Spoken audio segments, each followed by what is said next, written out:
भक्तिविनोद ठाकूरजी. भक्तिविनोद ठाकूर हे भक्ती सिद्धांत महाराजांचे वडील होते.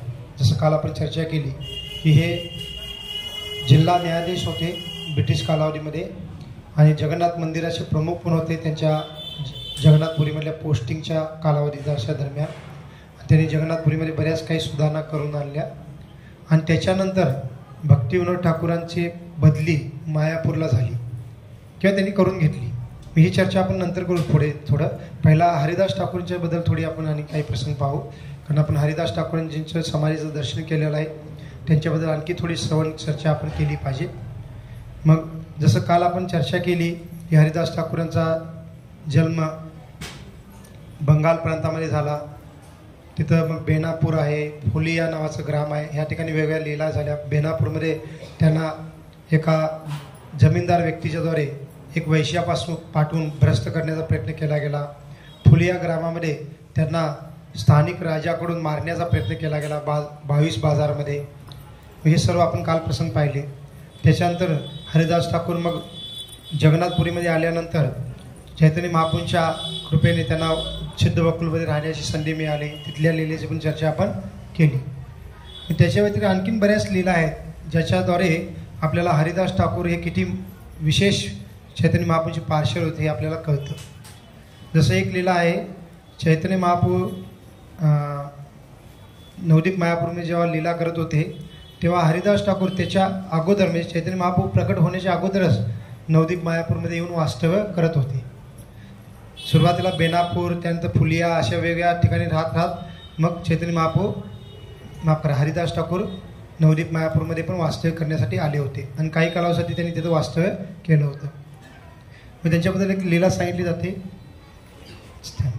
तर जेव्हा हरिदास ठाकूर नवदीप मायापूरमध्ये राहत होते तर ते अद्वैत आचार्य गदाधर पंडित यांच्यासोबत काय करायचे, साधना करायचे, कीर्तन करायचे आणि हे सर्वजण मिळून भगवंतांना प्रकट होण्यासाठी प्रार्थना करायची. आणि त्यांच्या प्रार्थनेनेच मग गौरांग महाप्रभू काय झाले, प्रकट झाले. मग एक लीला एक प्रसंग आहे, त्या प्रसंगामध्ये काय होतं की अद्वैत आचार्यांनी आपल्या पूर्वजांसाठी श्राद्धविधी केलेली होती आणि अद्वैत आचार्य एक ब्राह्मण होते आणि नवदीप मायापूरमध्ये जे इतर ब्राह्मण समुदाय होते त्यांच्यापैकी एक प्रमुख ब्राह्मण होते. म्हणजे एक प्रकारे सर्व ब्राह्मण समुदायाचे एक ते लीडर होते आणि सर्व ब्राह्मण समुदायाचे लोक त्यांना फार मान सन्मान द्यायचे.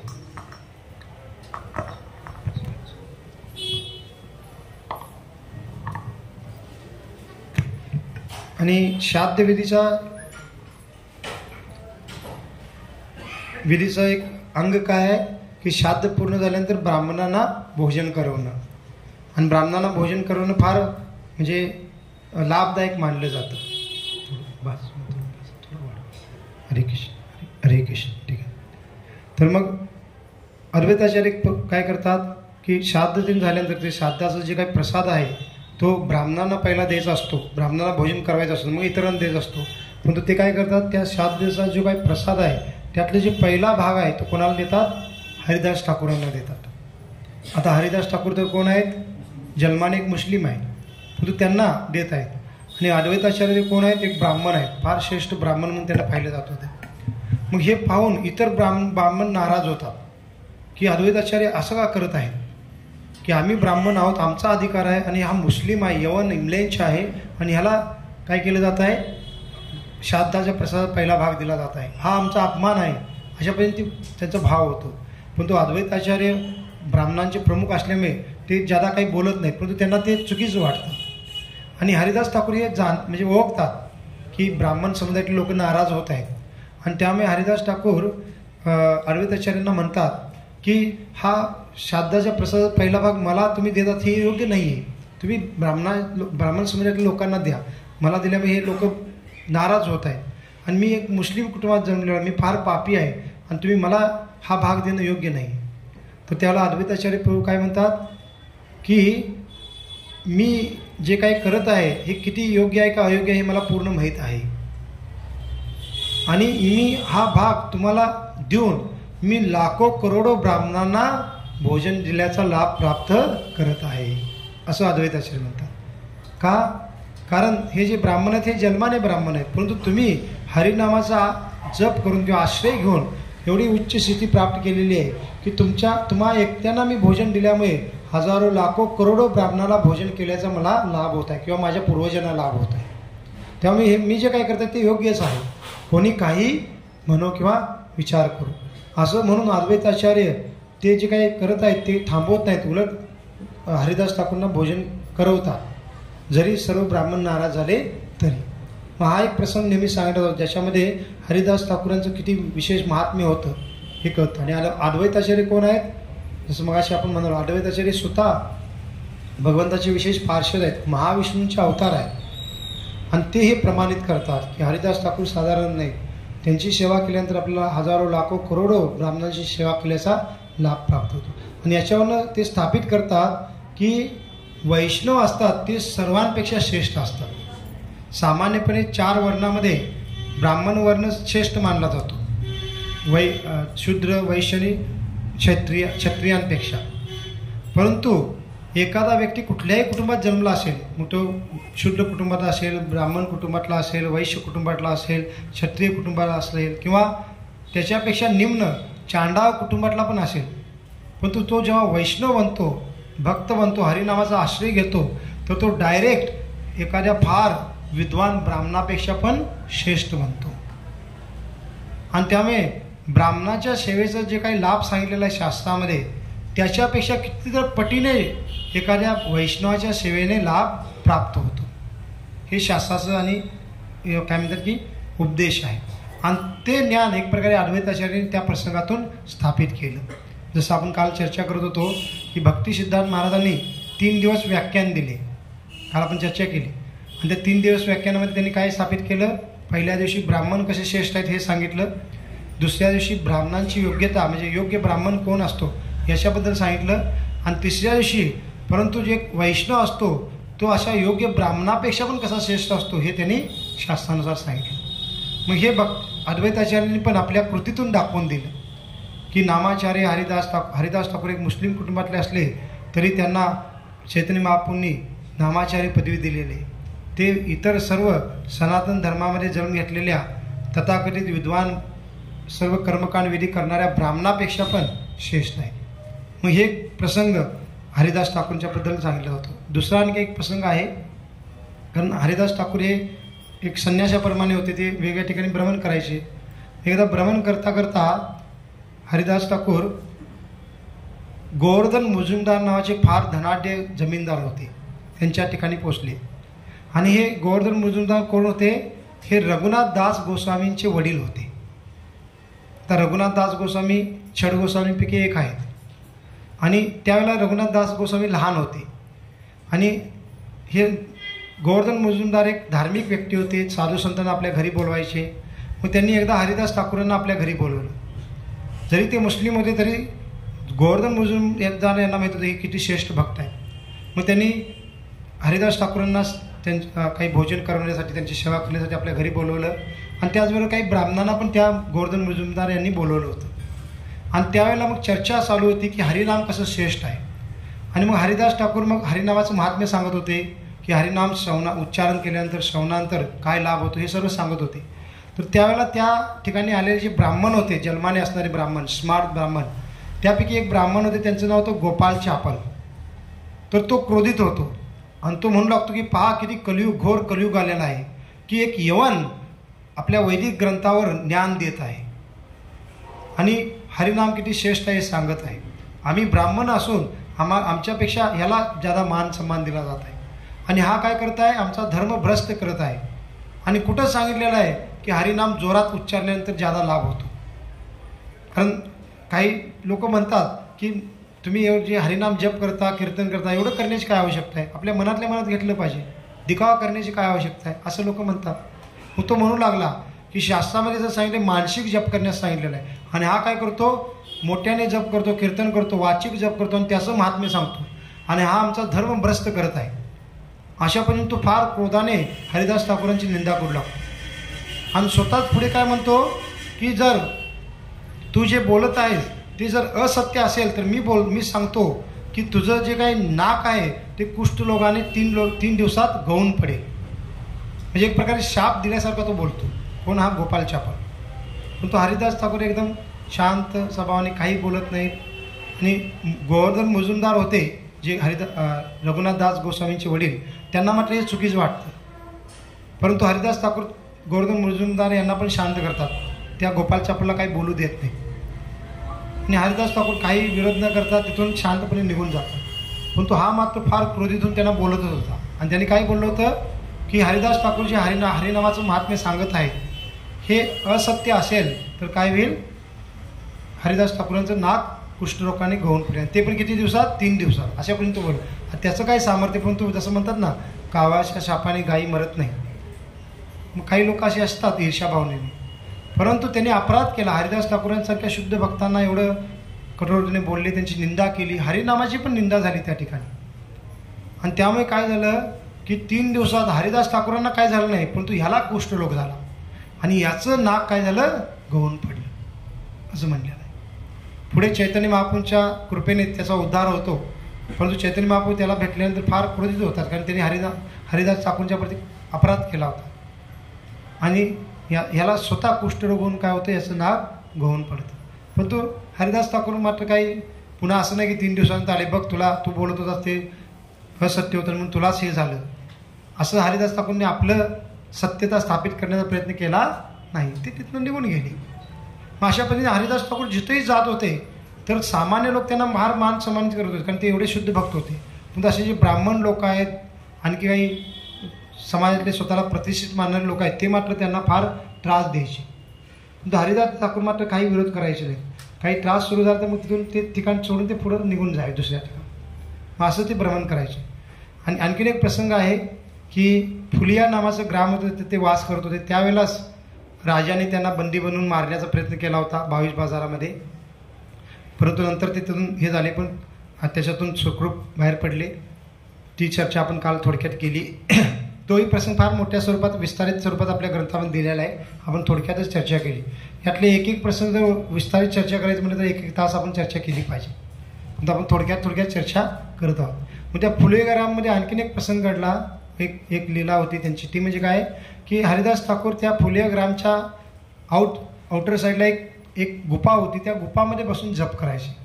कारण साधू संत असतात ते हरिनामामध्ये, भगवंताच्या स्मरणामध्ये एवढे आनंद घेत असतात की त्यांना समाजामध्ये राहण्याचं किंवा समाजासोबत आदानप्रदान करण्याची काय आवश्यकता नसते. जसं आपण असतो, आपण एकांतामध्ये राहू शकत नाही. आपण कौटुंबिक जीवनातील लोक तर फार कंटाळून जाऊ. आपली पत्नी, आपली मुलं किंवा आपले पती किंवा मुलं कुठे बाहेर गेले असतील, आपण एकटा असू तर आपल्याला दिवस निघत नाही. का? कारण आपण आपल्या भौतिक आनंदासाठी ह्या सर्व गोष्टींची आवश्यकता आहे. परंतु भक्तांना ह्या गोष्टींची आवश्यकता नसते. त्यामुळे हरिदास ठाकूर एकांतामध्ये राहून आपले 192 महादिन करायचे. मग या फुलिया ग्राममध्ये एका गुफेमध्ये बसून ते 192 महा करायचे. आणि तरीही त्यांना भेटायला बरेच लोक यायचे, कारण ते इतके त्यांना विशेष भक्त मानायचे, सामान्य लोक. आणि मग एकदा काही लोक आले होते भेटण्यासाठी, आणि ते लोक पाहतात की ज्या गुफेमध्ये बसून हरिदास ठाकूर जप करत आहेत त्या गुफेच्या आतल्या भागाला फार मोठा एक सर्प आहे. आणि तो त्या गुफेमध्ये राहतो किंवा राहत होता. आणि ते पाहून लोक घाबरतात. आणि हरिदास ठाकूरांना मात्र काही ते आरामशीर आपले जप करत होते बऱ्याच दिवसापासून. आणि त्यावेळेला ते भक्त सांगतात भेटायला आलेले की हरिदास ठाकूर तुम्ही इथं थांबू नका, इथं आत फार मोठा सर्प आहे, तो तुम्हाला त्रास देईल आणि तुम्ही काय करा, इथून निघून जावा, दुसऱ्या ठिकाणी साधना करा. मग आता हरिदास ठाकूरांना काय भय नाही, परंतु लोकांना चिंता लागलेली आहे म्हणून ते काय सांगतात, ठीक आहे मी उद्या काय करेन, इथून निघून जाईन. आणि असं जेव्हा हरिदास ठाकूर म्हणतात तेवढ्याच काय होतं, तो सर्प बाहेर येतो त्या ठिकाणावर. आणि सर्व लोक घाबरतात की हा सर्प बाहेर आता काय करतो कुणास ठाऊक. पण तो सर्प काही करत नाही, शांतपणे त्या गुफेतून काय करतो, सर्वांच्या समोर बाहेर निघतो आणि बाहेर निघून जातो. आणि त्यानंतर तो सर्प पुन्हा त्या गुफेमध्ये येत नाही.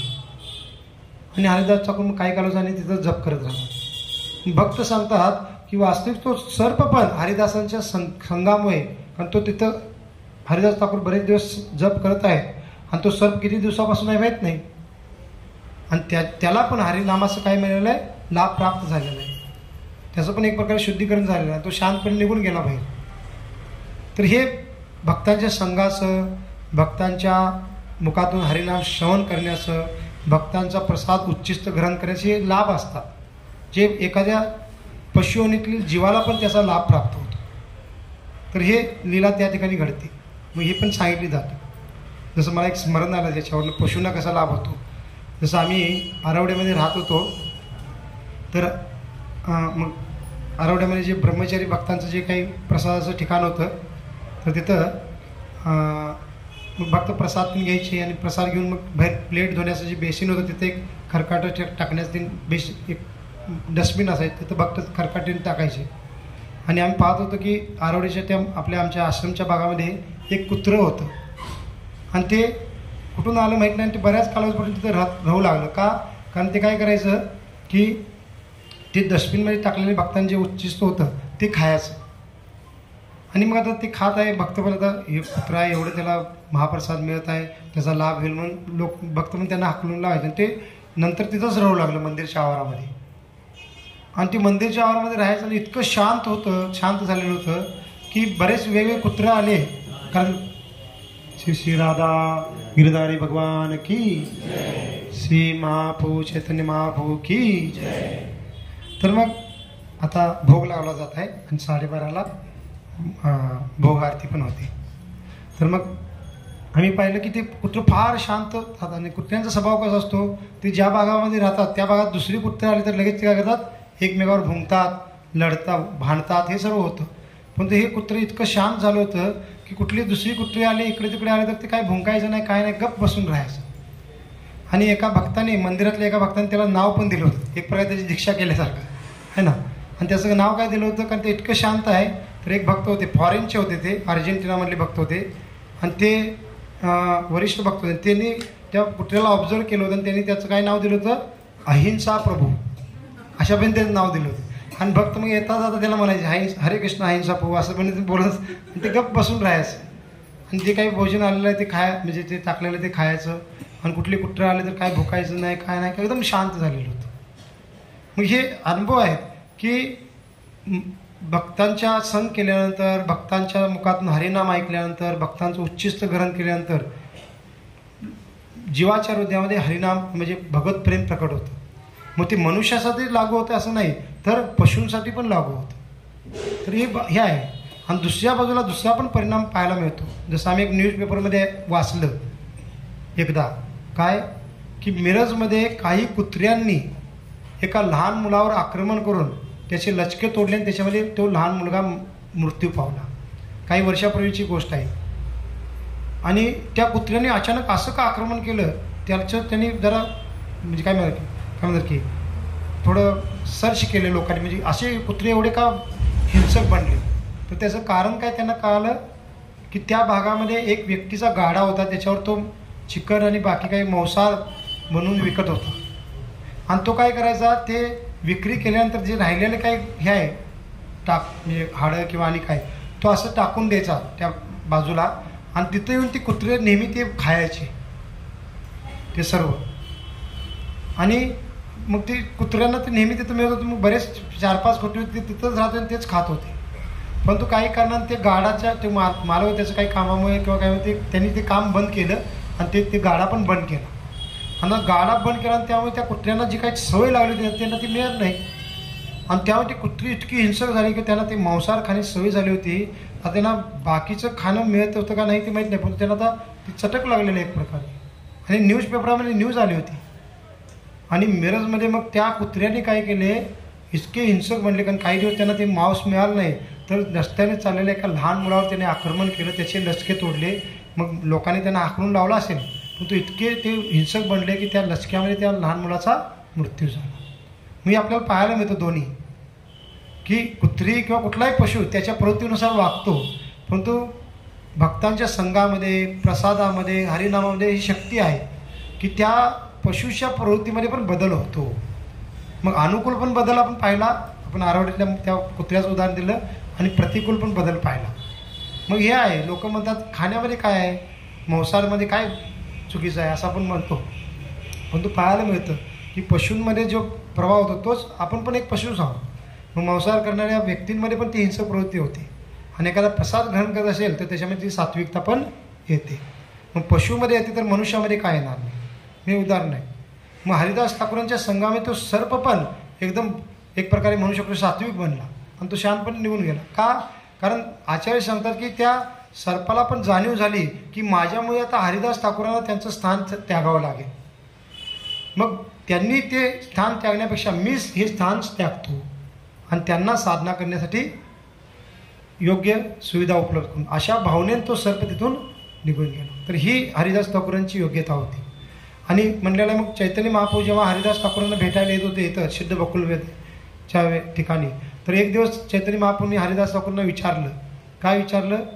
की हरिदास, की आपण हरिनाम घेत आहोत आणि हरिनामाच्याद्वारे आपण उद्धार करतो आहोत, परंतु या कलियुगातील इतर जीवांचा उद्धार कसा प्राप्त होईल असं चैतन्य महाप्रभू स्वतः. आता चैतन्य महाप्रभू स्वयं भगवंत आहेत, परंतु ते आपल्या भक्ताच्या मुखातून ते काय करतात, एक सिद्धांत स्थापित करतात किंवा एक उदाहरण स्थापित करतात. मग चैतन्य महाप्रभू हरिदास ठाकूरांना असं विचारतात. तर त्यावेळेला हरिदास ठाकूर काय म्हणतात की महाप्रभू, हरिनामामध्ये एवढी शक्ती आहे, जेव्हा आपण हरिनाम संकीर्तन करतो, कीर्तन करतो, तर त्यावेळेला काय होतं की ज्या ज्या जीवाच्या कानावर हे हरिनाम जातं त्याचा काय होतो, उद्धार होतो, असं हरिदास ठाकूर म्हणतात. मग चैतन्य महाप्रभू म्हणतात ठीक आहे, मग जे मनुष्ययोनीमधले लोक आहेत त्यांना श्रवण करायला मिळेल, त्यांचा उद्धार होईल, परंतु जे चर अचर आहेत म्हणजे पशु आहेत किंवा अचर म्हणजे झाडे झुडपे आहेत त्यांचा कसा उद्धार होईल, असं हरिदास ठाकूर म्हणतात, चैतन्य महाप्रभू म्हणतात. तर हरिदास ठाकूर काय म्हणतात की हरिनामामध्ये एवढं सामर्थ्य आहे की हरिनामाच्या कीर्तनाच्या वेळेला जे झाडे झुडपे आहेत, पशु पक्षी आहेत, त्यांचा पण काय होतो, उद्धार होतो. आणि त्यावेळेला हरिदास ठाकूर म्हणतात की हे महाप्रभू, तुम्ही मला हे विचारतात, परंतु तुम्ही हे स्वतः काय केलेला प्रयोग करून दाखवलेला आहात. मग हे हरिदास ठाकूर कोणतं स्मरण करत होते? जेव्हा चैतन्य महाप्रभू जगन्नाथपुरीतूनच वृंदावनला चालले होते त्यावेळेला त्यांनी काय केलं होतं, झारखंड भागामधील जंगलातून जेव्हा ते चालले होते तर त्यावेळेला त्यांनी जंगलातील जे पशुपक्षी होते त्यांना हरिनामामध्ये कीर्तन करवले होते. जेव्हा चैतन्य महाप्रभू कीर्तन करत होते तेव्हा पशुपक्षी, वाघ, सिंह आहे, हत्ती आहे, हरिण आहे, ते सर्व काय करत आहेत, त्या कीर्तनामध्ये नृत्य करत आहेत. आणि एवढंच नाही, त्या कीर्तनामुळे सर्व प्राणी आपापसामधलं शत्रुत्व विसरून एकमेकाला आलिंगन करत आहेत. एक वाघ आणि हरिण आलिंगन करत आहेत. एवढंच नाही तर एकमेकांचं ते चुंबन करत आहेत. का? कारण हरिनामामुळे त्यांच्यातलं जे वैर आहे ते पूर्णतः विसरून गेले आणि त्यांचा पण उद्धार चैतन्य महाप्रभूंनी केला. तर हरिदास ठाकूर त्याचं स्मरण करतात. आणि चैतन्य महाप्रभूंच्या सोबत त्यावेळेला बलभद्र भट्टाचार्य नावाचे एक भक्त होते, ते चैतन्य महाप्रभूंच्या सोबत होते. आणि हरिदास ठाकूर म्हणतात की मी बलभद्र भट्टाचार्यांच्या मुखातून ऐकलेलं आहे की तुम्ही कशा पद्धतीने झारखंडमध्ये पशूंचा उद्धार केला होता. तर तसंच हरिनामाच्याद्वारे पशूंचाच नाही तर झाडा झुडपांचा पण उद्धार होतो. तर आपण म्हणू की आपण तर बऱ्याच वेळेला हरिनाम संकीर्तन करतो, आता इथं पण संकीर्तन करत आलेलो आहे आपण, तर बऱ्याच लोकांनी ते संकीर्तन ऐकलेलं आहे. झाडे झुडपे आहेत त्यांच्या पण त्यांना तो स्पर्श झाला. तर झाडे झुडपे कसे ऐकतात, तर भक्त सांगतात की आपण जेव्हा हरिनाम घेतो तर त्याच्या काही ध्वनी लहरी निर्माण होतात आणि त्या ध्वनी लहरी जेव्हा त्या झाडा झुडपांना स्पर्श करतात तर त्यांचा उद्धार होतो. उद्धार होतो म्हणजे असं नाही की आपल्यासमोर ते चतुर्भुज रूप घेऊन वर जातील, तेवढी शक्ती आपल्यामध्ये नाही आहे. आपल्या हरिनामामध्ये किंवा आपल्या हरिनाम उच्चारणामध्ये हरिदास ठाकूरांसारख्या आचार्यांच्या हरिनामामध्ये तेवढी शक्ती असू शकते, आपल्यामध्ये नाही. परंतु त्यांना किमान काय लाभ होतो की त्या झाडाच्या योनीतून जेव्हा ते मुक्त होतील, म्हणजे ते झाड ते मृत्यू पावेल किंवा कापलं जाईल तेव्हा तो आत्मा त्या झाडाच्या योनीतून बाहेर पडेल. परंतु त्याच्या पुढचे जे काही योनी असतील, कारण तो पापी एक जीव आहे म्हणून त्याला झाड योनी मिळालेली आहे, आणि नंतर त्याची काही पशुयोनी असतील, एखाद्या मांजराची योनी असेल, एखादी कुत्र्याची योनी त्याला मिळणार आहे, एखाद्या गाढवाची योनी मिळणार आहे, असं निश्चित आहे त्याच्या पूर्वकर्मानुसार. मग त्या योनीमधल्या काही योनी काय होतात, माप होतात. मग त्याला ह्या झाडाच्या योनीनंतर अजून 50 योनीमध्ये भ्रमण करायचं असेल तर त्यातले एक 10 योनी काय होतात, त्याला कन्सेशन मिळतं असं म्हणू शकतो. अशा पद्धतीने त्याचा उद्धार होतो.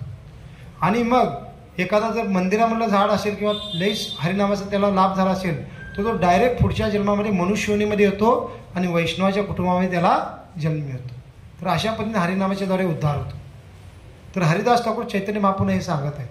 आणि चैतन्य महाप्रभू हरिदास ठाकूरांच्या मुखातून हे हरिनामाचं महात्म्य ऐकून फार आनंदित होतात आणि पुढे येऊन हरिदास ठाकूरांना आलिंगन करतात. आणि हरिदास ठाकूरांना म्हणतात की हे हरिदास ठाकूर, खरोखर तुम्ही नामाचार्य आहात, तुम्ही आपल्या आचरणातून हरिनामाचं महात्म्य काय करतात, प्रचार करतात. आणि चैतन्य महाप्रभू हरिदास ठाकूरांना म्हणतात पण की काही लोक असतात ते काय करतात, फक्त मुखाने बोलतात पण तो आपलं स्वतःचं आचरण करत तसं नाही. आणि काही जण काय करतात, फक्त आचरण करतात पण तो इतरांना सांगत नाही. म्हणजे कळत आहे, काही जण नुसता प्रचार करतात, आपण भक्तीमध्ये असं केलं पाहिजे तसं केलं पाहिजे, परंतु ते स्वतः आपल्या जीवनामध्ये आचरण करत नसतात. याला एक प्रकारे मिथ्याचार असं म्हणू शकतो आपण. आणि काही जण काय करत असतात, स्वतः फार भक्तीचं फार आचरण करतात पण तो इतरांना प्रचार करत नाही. तो दोन्ही चुकीचं आहे. मग पहिला मिथ्याचारी आणि दुसरा स्वार्थी आहे. स्वार्थी म्हणजे काय, स्वतः भक्ती करायला आहे पण तो दुसऱ्यांच्या दुसऱ्या बद्ध जीवांप्रती तो विचार करत नाही की हे ज्ञान मी दुसऱ्याला पण दिलं पाहिजे, त्यांचा पण उद्धार केला पाहिजे. मग हा दुसरा व्यक्ती स्वार्थी म्हणू शकतो. परंतु चैतन्य महाप्रभू हरिदास ठाकूर म्हणतात की तुम्ही काय आहात, तुम्ही आचरण पण करता आणि आपल्या आचरणातून प्रचार पण करता आणि त्यामुळे तुम्ही फार श्रेष्ठ आहात, खरोखर तुम्ही नामाचार्य आहात, असं चैतन्य महाप्रभू हरिदास ठाकूरांना म्हणतात. म्हणजे बरेच वेगळे प्रसंग आहेत ज्याच्याद्वारे हरिदास ठाकूरांचं महानता आपल्याला कळून येते.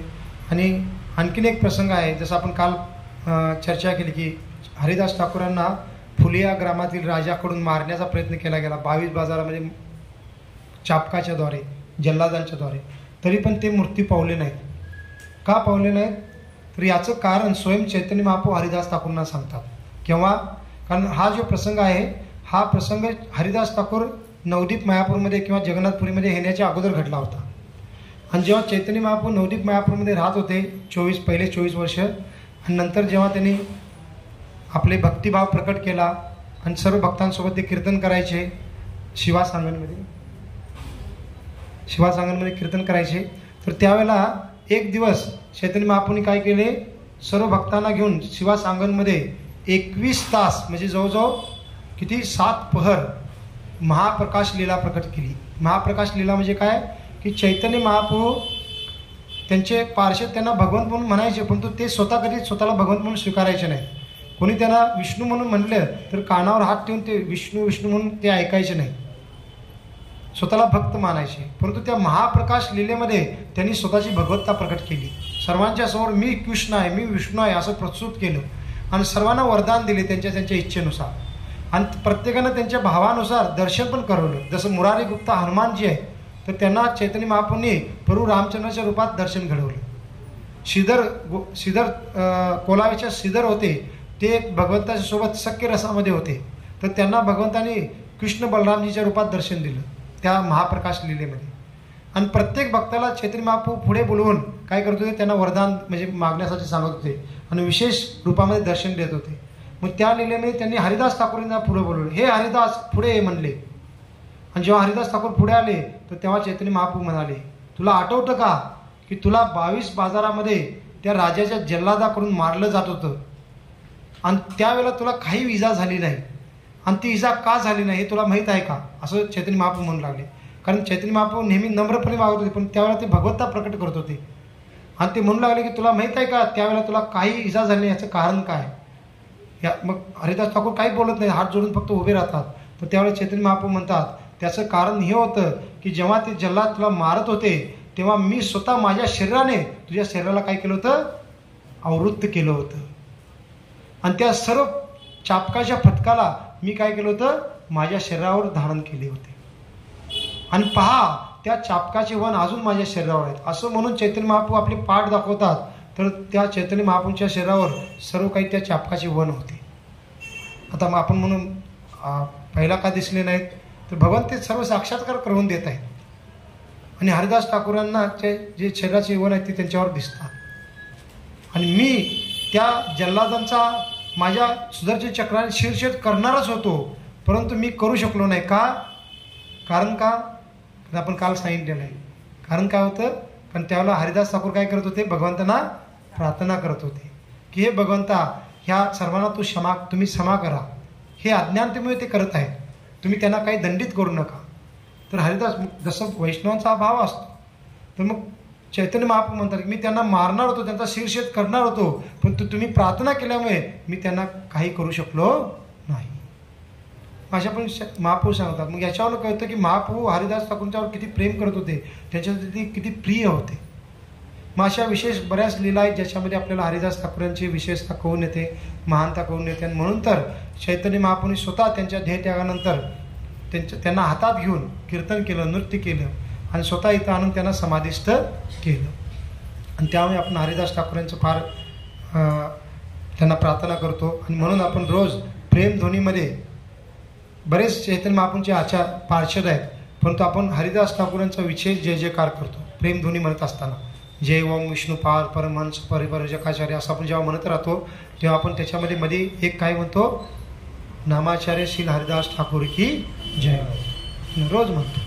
आणि काही भक्त हे पण सांगतात की आपण रोज जप सुरू करत असताना पण नामाचार्य हरिदास ठाकूरांची स्मरण केलं पाहिजे, त्यांना प्रार्थना केली पाहिजे. त्यांच्या कृपेने आपल्याला हरिनामामध्ये रुची प्राप्त होऊ शकते. तर हे हरिदास ठाकूरांचं जीवनचरित्र आहे. अजून बऱ्याच गोष्टी आहेत, आपल्याला वेळ कमी आहे. आणि पुढे आपण एक 5 ते 10 मिनिटं भक्तिविनोद ठाकूरांच्याबद्दल पण थोडं श्रवण करू. कारण हे ठिकाण काय आहे, भक्तिविनोद ठाकूरांचं भजन कुटीर आहे. आपण पहिलाच असं सांगितलं की भक्तिविनोद ठाकूर इथं राहत होते जिल्हा मॅजिस्ट्रेट म्हणून. त्यांनी इथं पण बरीच सेवा केली. भक्ती सिद्धांत महाराजांचा पण जन्म प्राकट्य इथं झालं. आणि नंतर मग काही वर्षानंतर भक्तिविनोद ठाकूरांनी काय केलं, आपली स्वतः स्वइच्छेने बदली करून घेतली. कुठे बदली करून घेतली, मायापूर भागामध्ये. मायापूर भागामध्ये कृष्णनगर नावाचा एक जिल्हा आहे, तर त्या जिल्ह्यामध्ये त्यांनी बदली करून घेतली. का, कारण आता ते चैतन्य महाप्रभूंचं म्हणजे वैष्णव झाले होते, त्यांनी बरेच काही चैतन्य महाप्रभूंचं तत्त्वज्ञान समजून घेतलं होतं. आता त्यांना काय करायचं होतं की मायापूरमध्ये जाऊन चैतन्य महाप्रभूंचं जन्म ठिकाण शोधून काढायचं होतं. आणि हे सर्व लुप्त झालं होतं. चैतन्य महाप्रभूंचं ज्ञान लुप्त झालं होतं, चैतन्य महाप्रभूंची परंपरा लुप्त झाली होती, चैतन्य महाप्रभूंचं जन्म ठिकाण पण लुप्त झालं होतं. आणि भक्तिविनोद ठाकूरांनी हे सर्व काय केलेलं आहे, प्रकट केलेलं आहे. आणि म्हणून पण त्यांना 7वे गोस्वामी म्हटलं जातं. का, कारण जे षड गोस्वामी होते त्यांना चैतन्य महाप्रभूंनी वृंदावनमध्ये पाठवून जे भगवान श्रीकृष्णांची लुप्त झालेली जी ठिकाणं होती, लीला ठिकाणं, ते शोध करण्यासाठी सांगितलं होतं. आणि आत्ता आपण वृंदावनमध्ये जाऊन जे काही वेगवेगळी लीला ठिकाणं दर्शन करतो ते ठिकाणं कोणी शोधून काढलेले आहेत, षड गोस्वामींनी शोधून काढलेले आहेत. रूप गोस्वामी, सनातन गोस्वामी, रघुनाथ भट्ट गोस्वामी ह्या सर्वांनी शोधून काढलेले आहेत. मग जसं कृष्ण लीलेची ठिकाणं षड गोस्वामी शोधून काढली, तसं गौरांग महाप्रभूंची लीला ठिकाणं कोणी शोधून काढलेले आहेत, भक्तिविनोद ठाकूर यांनी शोधून काढलेले आहेत. आणि म्हणून पण त्यांना 7वे गोस्वामी म्हटले जातात. मग त्यांचा तो उद्देश होता. म्हणून त्यांनी काय केलं, आणि साधना पण करायची आहे काय, आणि ग्रंथ लिहायचे आहेत. आणि त्यासाठी मायापूर हे ठिकाण फार विशेष आहे, म्हणून ते मायापूर या ठिकाणी बदली करून घेतात. आणि अजून पण मायापूरमध्ये एक ठिकाण एक आपल्या इस्कॉनच्या मंदिरच्या पुढे गंगा नदी आणि गंगा नदीच्या पलीकडे दुसरा एक द्वीप येतो. त्या द्वीपवर अजूनही भक्तिविनोद ठाकूरांचं घर आहे. जसं हे भक्ती सिद्धांत महाराजांचं जन्म ठिकाण हे भक्तिविनोद ठाकूरांचं जगन्नाथपुरी म्हटलं घर होतं, तसं मायापूरमध्ये पण त्यांचं घर आहे. आणि ते घर अजून जसं आहे तसं आहे. आपण मायापूरच्या यात्रेमध्ये तिथं गेलो पण होतो. मग तिथं भक्तिविनोद ठाकूर राहत होते. आणि तिथंच त्यांनी मग तिथं वास्तव्याच्या दरम्यान चैतन्य महाप्रभूंचं जन्म ठिकाण पण शोधून काढलं. आणि ते शोधून काढण्याचा पण फार प्रसंग विशेष आहे. तो विशेष प्रसंग कोणता आहे की जे भक्तिविनोद ठाकूर तिथं राहत होते मायापूरमध्ये, आणि स्थानिक लोकांना भेटून माहिती काढत होते की महाप्रभूंचं जन्म ठिकाण कुठलं असू शकतं. बरंच त्यांनी नकाशे पण म्हणजे काढलेले होते, तरी पण त्यांना कळत नव्हतं. आणि ते भगवंताला प्रार्थना करत होते की भगवंता कृपा करून तुमचं जन्म ठिकाण कुठं आहे, मला ते तुम्ही निर्देश करा. आणि मग एक दिवस काय होतं की भक्तिविनोद ठाकूर जे मायापूरमध्ये त्यांचं जे घर आहे ते घर कुठं आहे, आपलं इस्कॉनचं मंदिर आहे. आणि आत्ता जे आपल्याला चैतन्य महाप्रभूंचं जे जन्म ठिकाण आपण पाहतो त्या ठिकाणाच्या विरुद्ध बाजूला नदी आहे, आणि त्या नदीच्या पलीकडे भक्तिविनोद ठाकूरांचं घर होतं. आणि भक्तिविनोद ठाकूर मग सायंकाळी काही कालावधीसाठी त्यांच्या घराच्या वर गच्ची आहे तिथं बसायचे, काही चिंतन वाचिंतन करत. मग एक दिवस तसंच ते बसले होते, तर ते पाहतात तर काय, नदीच्या पलीकडे काय दिसतं त्यांना, फार विशेष प्रकाश दिसतो रात्रीच्या वेळेला आकाशामध्ये. आणि प्रकाशच नाही तर त्यांना महाप्रभू त्यांचे पार्षद त्या प्रकाशामध्ये कीर्तन करत आहेत असं त्यांना दिसू लागतं. पण त्यांना वाटतं काहीतरी भास होत आहे. मग ते काही ज्यादा लक्ष देत नाहीत. पण तो दुसऱ्या दिवशी, तिसऱ्या दिवशी, 2-3 दिवस त्यांना सलग तसंच दिसतं. मग ते आपल्या नोकराला बोलवतात आणि त्याला सांगतात की मला असं काही दिसत आहे, तुला दिसत आहे का. तर तो नोकर म्हणतो नाही, मला तर काही दिसत नाही. मग त्यांना वाटतं ठीक आहे, भासच असेल, मलाच फक्त वाटत आहे. कारण मी सारखं ते चिंतन करतो ना भगवंतांचं जन्म ठिकाणाबद्दल, तेव्हा त्यांना तसं वाटतं. पण तो पुढे जाऊन आणखीन 2-4 दिवस ते दिसूच लागतं. मग ते काय करतात, त्यावेळेला भक्ती सिद्धांत महाराज तरुण होते आणि त्यांचं नाव काय होतं लहानपणीचं, विमल प्रसाद. मग भक्ती सिद्धांत महाराज खाली होते. मग भक्तिविनोद ठाकूर काय करतात, विमल प्रसाद यांना बोलवतात आणि त्यांना दाखवतात की पहा मला असं तुला पण दिसत आहे का. तर त्यावेळेला विमल प्रसाद म्हणतात हा मला पण दिसत आहे. मग नोकराला दिसत नव्हतं पण तो ह्या दोघांना दिसत होतं का, कारण दोघेही साधारण नाही आहेत. भक्तिविनोद ठाकूर आपले आचार्य आहेत आणि विमल प्रसाद पण पुढे जाऊन भक्ती सिद्धांत महाराज बनणार होते. फार ते प्रपंच शिष्य गुरु आहेत, त्यांची पण साधारण स्थिती नव्हती. मग भक्ती सिद्धांत महाराजांना पण ते दिसत होतं. मग भक्तिविनोद ठाकूरांना खात्री पडते की आपण ज्या गौरांग महाप्रभूंच्या जन्मठिकाणा शोधत आहोत त्याचं काहीतरी संबंध ह्या ठिकाणी निश्चित असणार आहे. मग दुसऱ्या दिवशी ते काय करतात, त्या ठिकाणी जातात आणि त्या ठिकाणी थोडी चौकशी करतात, ह्या भागात काय असं विशेष ठिकाण आहे का. तर तिथले स्थानिक लोक काय सांगतात, कारण त्या भागात बरेच मुस्लिम लोक राहतात, अजूनही राहतात. मग ते काय म्हणतात, हा इथे एक असं ठिकाण आहे त्या ठिकाणी भरपूर तुळशीची रोपं आहे, त्यामुळे आम्ही तिथे कोणी जात नाही, परंतु भरपूर तुळशीची रोपं तिथं आलेली आहे. मग भक्तिविनोद ठाकूर त्या ठिकाणी जातात आणि पाहतात तर खरोखर भरपूर मोठ्या प्रमाणात तुळशीची रोप आली होती. आणि तिथे गेल्यानंतर त्यांना विशेष अनुभव पण येऊ लागतो. मग त्यांना हृदयातून वाटतं की हो ना हो, निश्चित हेच ठिकाण असणार आहे. कोणाचं, गौरांग महाप्रभूंच्या जन्म ठिकाण. कारण काय झालं होतं, 15व्या शतकामध्ये 14व्या शतकामध्ये 15व्या शतकामध्ये 16व्या शतकामध्ये चैतन्य महाप्रभू लीला केले होते. त्याच्यानंतर मग गंगेच्या प्रवाहामुळे ते जे ठिकाण होते चैतन्य महाप्रभूचे जन्म ठिकाण ते लुप्त झाली होती काळाच्या ओघामध्ये. आणि आता 19व्या शतकामध्ये भक्तिविनोद ठाकूर आहेत आणि ते आता ठिकाण पूर्णतः लुप्त होऊन कोणालाच काही माहीत नव्हतं आणि म्हणून त्यांना शोधावं लागत होतं. आणि मग आता त्यांना वाटते खरोखर हेच ठिकाण असणार, परंतु प्रमाणित पण केलं पाहिजे कोणाचं वरिष्ठ व्यक्ती भक्तांकडून. मग भक्तिविनोद ठाकूरांचे गुरु कोण आहेत, जगन्नाथदास बाबाजी महाराज. आणि ते मायापूरमध्येच त्यावेळेला राहत होते आणि त्यांचं वय त्यावेळेला जवळजवळ 125पेक्षा जादा होतं. आणि ते इतके वयस्कर झाले होते की त्यांना व्यवस्थित बसता पण येत नव्हतं. म्हणून आपण पाहतो आपल्या गुरु शिष्य परंपरेचे जे फोटो आहेत त्याच्यामध्ये जे जगन्नाथदास बाबाजी महाराजांचा फोटो आहे ते म्हणजे एकदम ते असं मुख वर नाही, ते असे खालीच त्यांची मान पडलेली आणि त्या स्थितीमध्ये ते जप करत बसायचे नेहमी. भक्तिविनोद त्यांची समाधीस्थळ पण मायापूरमध्ये आहे आणि त्यांची स्थिती अशी होती की त्यांच्या डोळ्याच्या पापण्या पण त्यांना उचलता येत नव्हत्या, कारण 125पेक्षा जास्त त्यांचं वय झालं होतं. त्यांना कोणी भेटायला आलं आणि त्यांना जर पाहायचं असेल तर त्यांना काय करावं लागायचं, दुसरे भक्त त्यांच्या हाताने त्यांच्या पापण्या वर करायचे आणि मग ते पाहू शकायचे, अशी त्यांची स्थिती होती. मग भक्तिविनोद ठाकूर विचार काय करतात की आपण जगन्नाथदास बाबाजी महाराजांना इथं घेऊन येऊ. आता ज्यांना बसता येत नाही त्यांना कसं घेऊन यायचं. मग भक्तिविनोद ठाकूर काय करतात, जगन्नाथदास बाबाजी महाराजांना एका टोपलीमध्ये बसवतात मोठ्या आणि ती टोपली आपल्या डोक्यावर घेतात आणि ती टोपली घेऊन इथे येतात. कुठे, ते जे तुळशी वृंदावन होतं त्या ठिकाणी. आणि जसं तिथं भक्तिविनोद ठाकूर येतात तसं जे जगन्नाथदास बाबाजी महाराज वर बसले होते ते इतके भावामध्ये येतात त्या ठिकाणी आलेल्या, ते अक्षरशः त्यांना बसता येत नाही, बोलता येत नाही, उभारणं तर फार दूरची गोष्ट. असे जगन्नाथदास बाबाजी महाराज त्या टोपलीतून उडी मारून खाली येतात आणि जोरात नृत्य करू लागतात गौरांग महाप्रभूचं नाव घेऊन. कारण त्यांच्यामध्ये एवढा आध्यात्मिक शक्ती संचारते का, कारण ते ठिकाण वास्तविक काय होतं, महाप्रभूंचं जन्म ठिकाण होतं. ते म्हणू लागतात की हा हेच ते ठिकाण आहे आणि जोरात हरिनाम घेऊन ते नृत्य करू लागतात. आणि जगन्नाथदास बाबाजी महाराजांचा हा भाव पाहून भक्तिविनोद ठाकूरांना पण खात्री पडते की खरोखर हेच चैतन्य महाप्रभूंचं ठिकाण आहे आणि ते फार आनंदित होतात. आणि मग नंतर मग ते विचार करतात की इथे एक सुंदर मंदिर बांधलं पाहिजे. आणि मग भक्तिविनोद ठाकूर काय करतात, ह्या सर्व मायापूर भागामध्ये त्या मायापूर भागामध्ये स्वतः एक जिल्हा न्यायाधीश आहे. जिल्हा न्यायाधीश म्हणजे किती प्रतिष्ठित व्यक्ती असतात, परंतु भगवंताच्या सेवेसाठी आपण ह्या सर्व भौतिक उपाधींचा त्याग केला पाहिजे हे ते दाखवून देतात.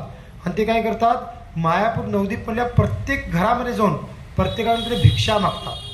आता एवढे मोठे मॅजिस्ट्रेट आहेत, स्वतः पण धन घालू शकले असते आणि फार धनाढ्य लोकांना भेटून पण देणगी गोळा करू शकले असते, कोणी त्यांना ज्याला मना केलं नसतं. परंतु त्यांची इच्छा होती की गौरांग महाप्रभूंच्या जन्म ठिकाणी जे आपण मंदिर बांधणार आहे त्याच्यामध्ये सर्वांचा हातभार लागला पाहिजे, सर्वांना कृपा मिळाली पाहिजे. म्हणून ते प्रत्येक घराघरामध्ये जाऊन प्रत्येकाकडून 1-1 रुपये जमा करतात. आता एक रुपये त्यावेळेची भरपूर मोठी गोष्ट झाली. मग 1-1 रुपये जमा करतात आणि त्या जमा केलेल्या लक्ष्मीतून ते काय करतात, त्या ठिकाणी मंदिर स्थापित करतात. आणि आत्ता ते मंदिर अजूनही आहे. आपण मायापूरला गेल्यानंतर चैतन्य महाप्रभूंच्या जन्म ठिकाणी जातो तर तिथं जे मंदिर आहे ते भक्तिविनोद ठाकूरांनीच बांधलेलं आहे आणि त्याचं नाव काय, योगपीठ. योगपीठ म्हणजे ज्या ठिकाणी भक्त आणि चैतन्य महाप्रभूंचं मिलन झालेलं आहे. मग ते ठिकाण अजूनही तिथं आहे आणि त्या ठिकाणाचा शोध पण भक्तिविनोद ठाकूरांनीच लावलेला आहे. एवढंच नाही तर चैतन्य चरितामृत जो ग्रंथ आहे तो पण लुप्त झालेला. भक्तिविनोद ठाकूरांच्या वेळेला चैतन्य चरितामृत ग्रंथ पण प्राप्त होत नव्हता.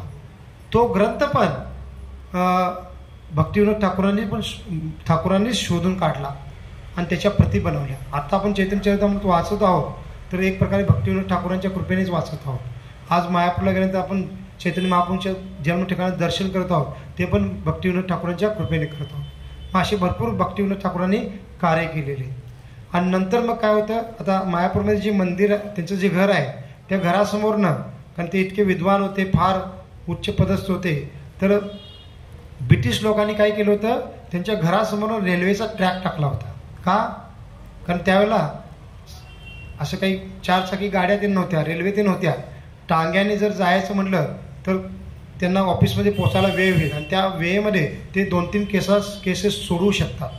म्हणून ब्रिटिश लोकांना त्यांच्यावर एवढा विश्वास होता की ब्रिटिश लोकांनी त्यांच्या घरापासून ऑफिसमध्ये जाण्यासाठी काय केलं होतं, एक वेगळी रेल्वे लाईन टाकली होती आणि त्यांच्यासाठी एक छोटी काही डब्यांची रेल्वे सुरू केली होती. विचार करा म्हणजे त्यांचं किती हे असेल. म्हणजे आता एक प्रकारे आपण म्हणू शकतो की एखाद्या व्यक्तीसाठी शासनाने विमान वाहतुकीची व्यवस्था सुरू केली. असं जर केलं, समजा एखादा व्यक्ती आहे तो शासनासाठी इतका महत्त्वपूर्ण आहे की त्याच्या घराच्या वर हेलिकॉप्टरचं पॅड बनवलं सरकारने आणि तिथून हेलिकॉप्टर त्याच्या ऑफिसला चाललेलं आहे. आपण म्हणाल म्हणजे असं कसं होऊ शकतं. नाही, त्यावेळेला रेल्वे म्हणजे हेलिकॉप्टरपेक्षा पण उच्च मानलं जात होतं, कारण त्यावेळेला एवढं काही आधुनिकता नव्हती. रेल्वे प्रवास किंवा रेल्वे होणं म्हणजे फार मोठी गोष्ट होती.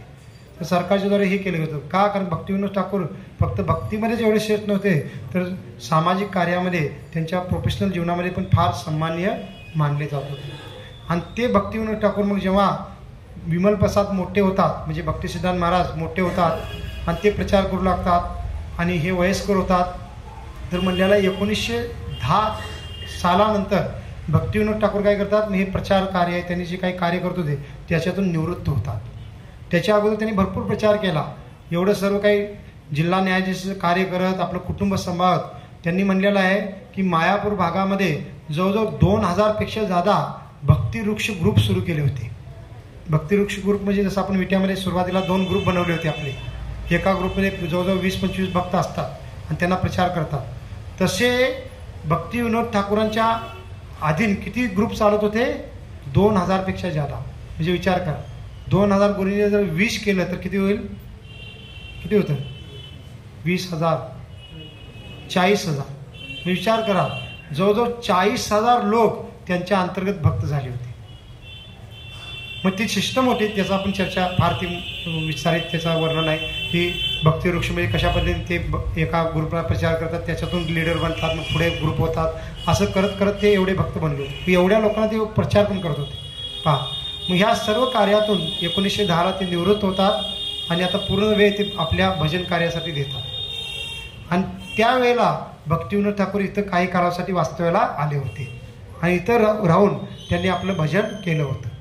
आणि म्हणून ह्या ठिकाणाला काय म्हणलं जातं? भक्तिविनोद ठाकूरांचं भजन कुटीर. जसं भक्तिसिद्धांत महाराज चटक पर्वतावर काही कालावधीसाठी राहून भजन केले होते, तसं इथे भक्तिविनोद ठाकूरांनी भजन केलं होतं. म्हणून या ठिकाणाला भक्तिविनोद ठाकूरांचं भजन कुटीर म्हटलं जातं. आणि नंतर आता आपण इस्कॉनला ही जमीन मिळाली किंवा भूमी मिळाली आणि आता आपण हे ठिकाण म्हणजे मंदिर बांधले आलं आहे. परंतु त्यावेळेला हे सामान्य म्हणजे बगीचा किंवा वन असल्यासारखं होतं आणि भक्तिविनोद ठाकूर इथे येऊन भजन करत होते आणि त्यामुळे हे ठिकाण पण फार विशेष आहे. मग आपण पहा, समाधीच्या ठिकाणी पण जातो आणि आचार्यांच्या भजन कुटीर ठिकाणी पण जातो. का? कारण त्या आचार्यांनी तिथं भजन केलेलं आहे. जसं काल आपण हरिदास ठाकूरांच्या ठिकाणी गेलो तर त्यांनी जे तिथं भजन केलेलं आहे तर त्या भजन जपामुळे त्या ठिकाणी एक विशेष शक्ती काय झालेली आहे? संचारित झालेली. हरिनामाची कृपा संचारित झालेली. जसं आजकालच्या भाषेमध्ये व्हायब्रेशन म्हणतात. लोक म्हणतात ना, या ठिकाणी एक विशेष व्हायब्रेशन फील होत आहे है ना. तर तसं एक दिव्य शक्ती त्या ठिकाणी वास करत असते आणि आपण जेव्हा तिथं जातो, दर्शन करतो, काही साधना करतो, तर त्या दिव्य शक्तीचा लाभ आपल्याला पण अनुभवायला येतो आणि त्यासाठी आपण ह्या ठिकाणी दर्शन देत असतो. आणि हे दर्शन फक्त एकदाच यायला हवं आहे असं नाही, पुन्हा पुन्हा आलं पाहिजे आपण. आणि मग आपल्याला त्याचा अनुभव येतो. जसं आपण आता ह्या जगन्नाथपुरीला दुसऱ्यांदा आलेलो आहे, म्हणजे जुने भक्त आहेत ते दुसऱ्यांदा आलेले आहेत, काही नवीन भक्त आहेत ते पहिल्या वेळेला आलेले आहेत. पण पहिल्या वेळेला आपण आलो तेव्हा किती वर्षापूर्वी, जवळजवळ 2016ला आलो, म्हणजे 7-1 वर्षापूर्वी आपण आलो होतो. आत्ता आलेलो आहे.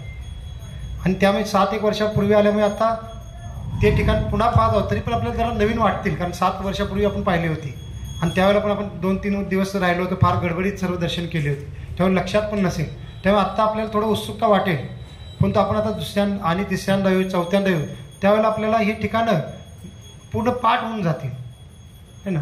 आपण पण काही भक्तांना येऊन फिरून सर्व दाखवू शकता, एवढं आपल्याला सर्व कोण जाईल. मग एवढं करण्याची आवश्यकता आहे का, असं काही लोकांना वाटेल. की बऱ्याच वेळा 5-6 वेळेला आपण गेलेलो आहे जगन्नाथपुरीला, वृंदावनला गेलेलो आहे. वृंदावनमध्ये 7 मंदिर आहेत, गोवर्धन पर्वत आहे, नंदगाव आहे, बरसाना आहे. आम्ही 8-10 वेळेला गेलेलो आहे, आम्हाला सर्व माहीत आहे. आणि काय जाण्याची आवश्यकता आहे असं एखादा व्यक्ती म्हणू शकतो.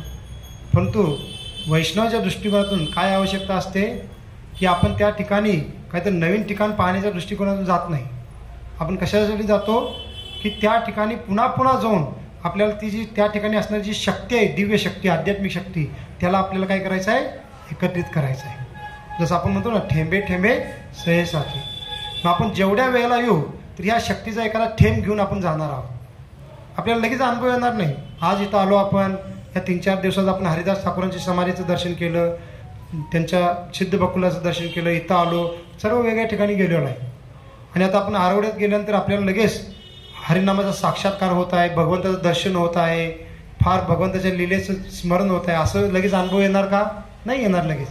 जसं होतं तसंच वाटणार आपल्याला. आणि आपल्याला वाटलं काय फरक पडला, आम्ही तर जाऊन आलो, परंतु काय असं दिव्य भाव दिसतं असं आपल्याला कळणार नाही.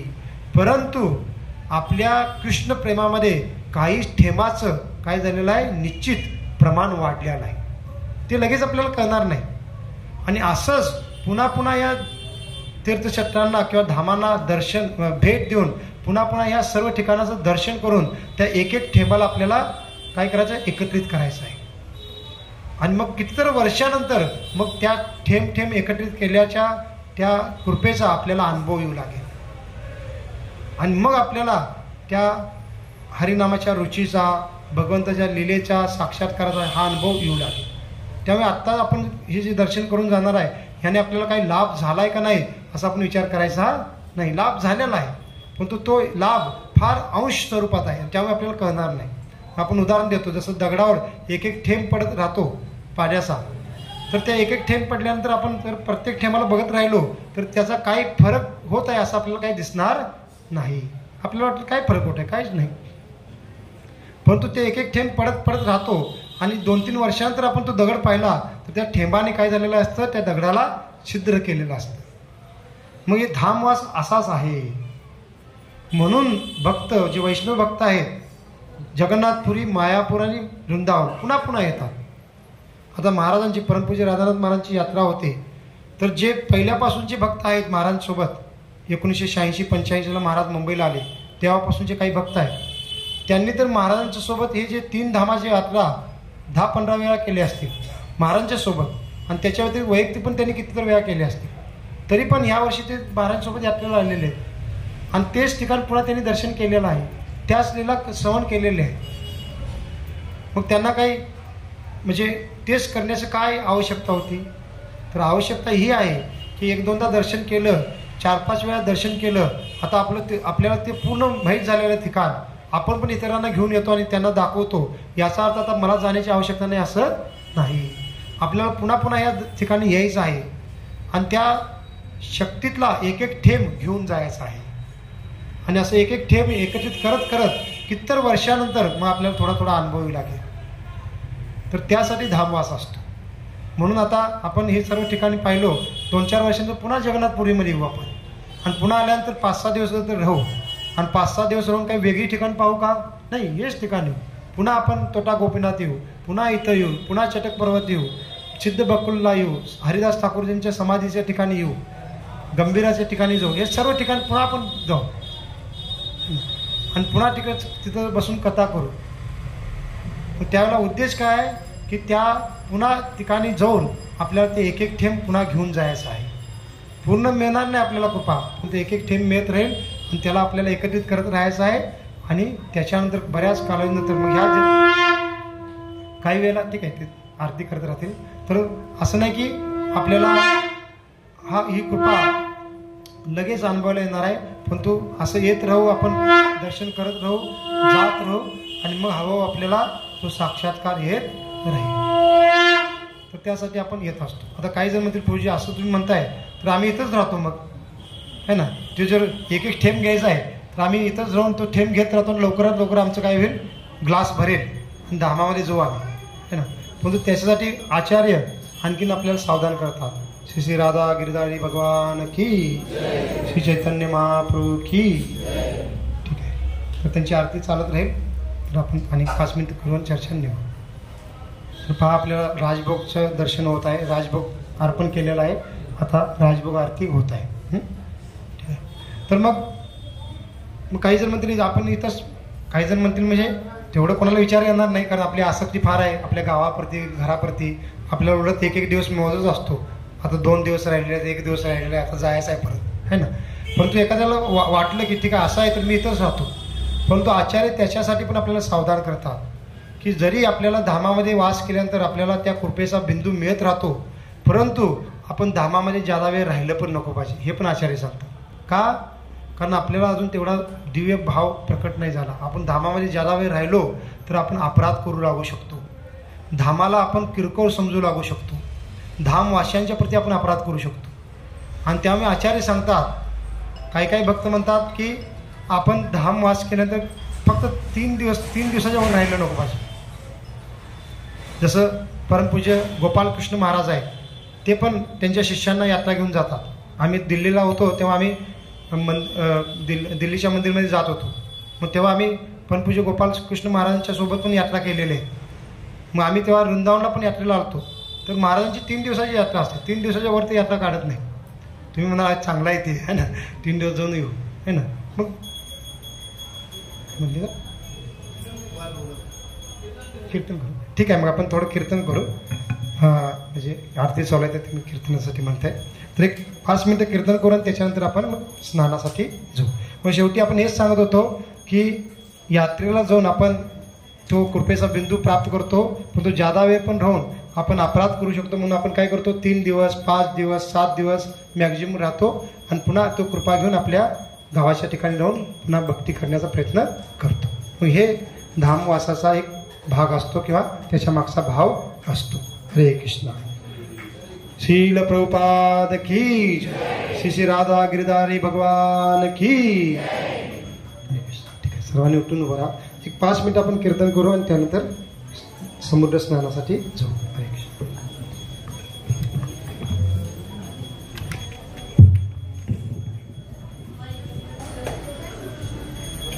हरे कृष्ण.